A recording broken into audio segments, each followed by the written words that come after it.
I hear what you're saying. It was kind of like someone in the back saying it. Yeah. Like, kind of mumbled under their breath type deal. But which you do see in my industry and in others where it was mostly male dominated for a long time. That Sure. You'll see a woman come in and they'll do the backhanded compliments a lot of times. Well, they work good for a woman. Well, yeah. Put in the same amount of pipe you did. Like, she worked pretty good for she out bent pipe than you. Like, you put up 100 feet today, she put up 180. So she worked good for a guy too, But yeah, right. You always kind of add those kind of things in, or some people add those things in, I should say. But I don't know. I guess that fairly well covers the episode, right?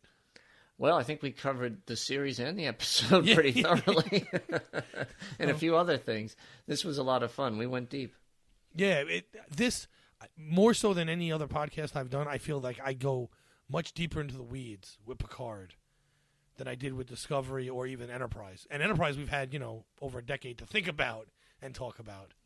Well, I think that's what's unique though, Patrick, is it's brand new. So everybody's exploring it and working it out in their heads as we go, right? Because it's instant. You're responding to it and you're talking it through and trying to figure out its own narrative. So I think it's very normal.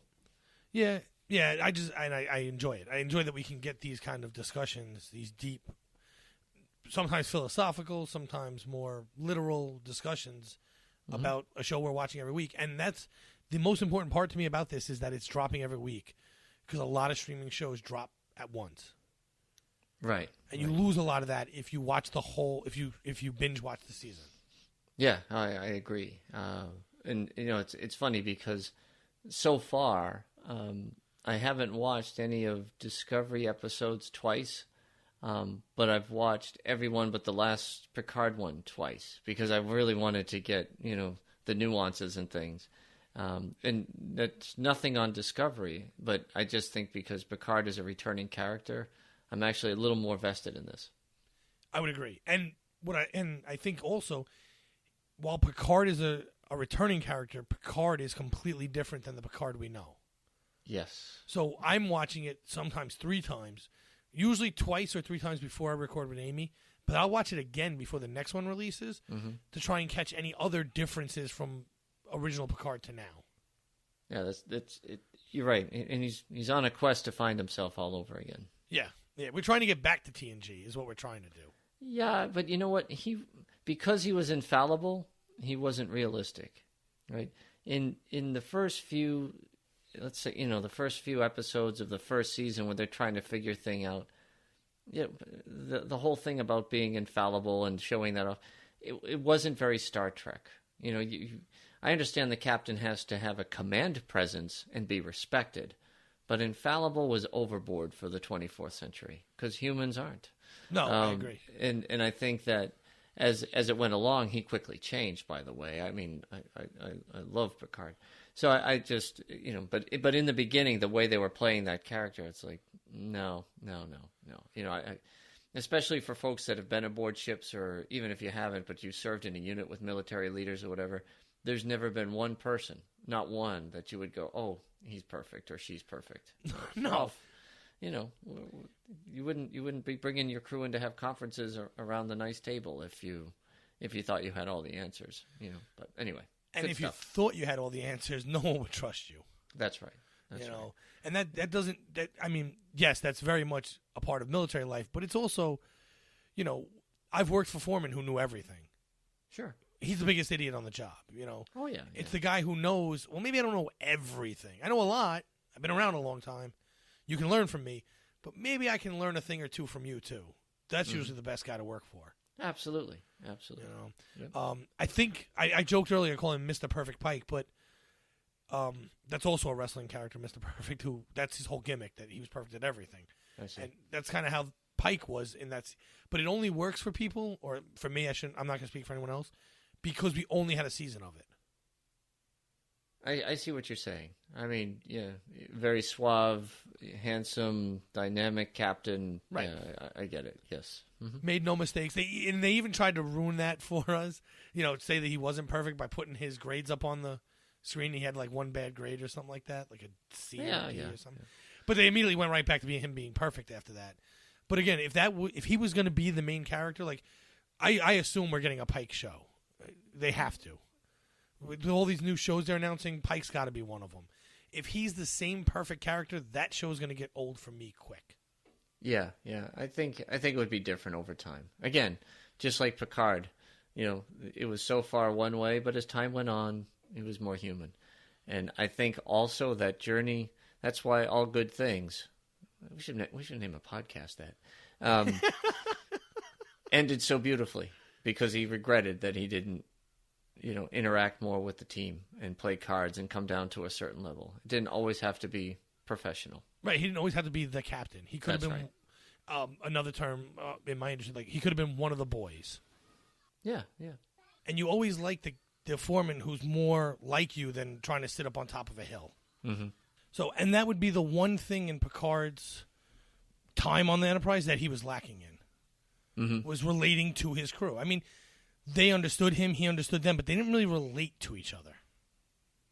Well, yeah, it was a very professional relationship throughout some of it, and that's what made those episodes so special when you saw him become more human.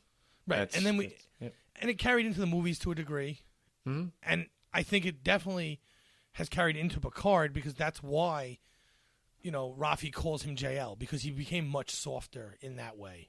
He did. After the poker game, so... Yep. I find it ironic that Captain Kirk was much more one of the guys in his crew, but they understood where the lines were. And Captain Picard was the opposite. The line was strongly drawn. But then on the outside, it was the opposite, right? Right.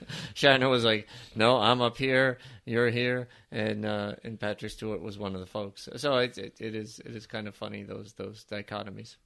Yeah, and as long as it's well written, it's it makes sense. It's great that they're doing it, and I think with Picard, they're writing it well that you understand why he's fallen from grace the way he has. Yeah.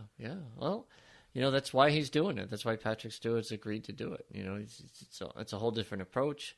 Things aren't perfect. He's not perfect. I think it's for an actor, it's far more challenging. I would agree, and he's a classically trained stage actor. So right. He's actually being able to use those facial expressions and movements much more here than he did in TNG. Absolutely. So, which I think he enjoys. I think he likes doing that. Well, he can't be action hero Picard like he was in the movies. He just can't. So, I mean, no. It is more of a play than anything, which is, like I said at the beginning, it's more traditional Star Trek to me. The movies and Discovery, I mean, I would say the JJ movies, so dependent on effects to be a much larger piece of it. This is a secondary piece of it, and it's great. I would agree. So I guess that would be your final thoughts on all this? Yeah, that's my final thoughts. All right, cool. Why don't you tell the listeners where they can find you on the interwebs? Yeah, you can find me as the host of General Quarters here on the UFP network. We're putting out shows now every other week. If you're a veteran and you're interested in telling your story, and Patrick, that includes you, let me know. We are doing a lot of work with veteran resource organizations, and we're trying to make it a place where people can come tell their stories so their families can understand what these folks have been through, or to share and listen for people who may be considering a career in the military, what it's all about. I'm also on Trek FM, co-hosting Standard Orbit with Zach Moore. And you can find me on Twitter at BostonSCPO. Awesome. So please join us on our Facebook page at UFP Earth, where we would love to hear what you think of this episode. You can find me here on the network with my good friend Tribbs at Mickey's Marvels. Don't forget the apostrophe. You can find me on Twitter and Twitch under Magic Drop 5. No spaces. The 5 is a digit. And if you respond to any of the postings of these episodes, you can find me on the UFP page, talking with the listeners. Please go to iTunes and leave us a star rating and review. That will help others find our podcast, and let us know what you'd like for us to discuss. We are open to your ideas.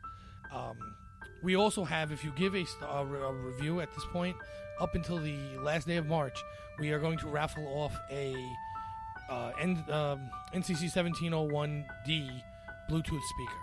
So the TNG chip will be raffled off. It's a Bluetooth speaker. Amy has it. It's beautiful. It's awesome. Anyone who has already given a review, they're already entered.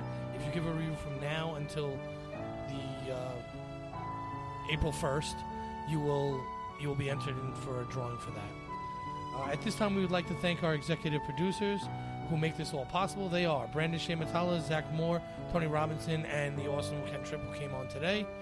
And thank you for listening. We hope you'll join us as we search out all good things.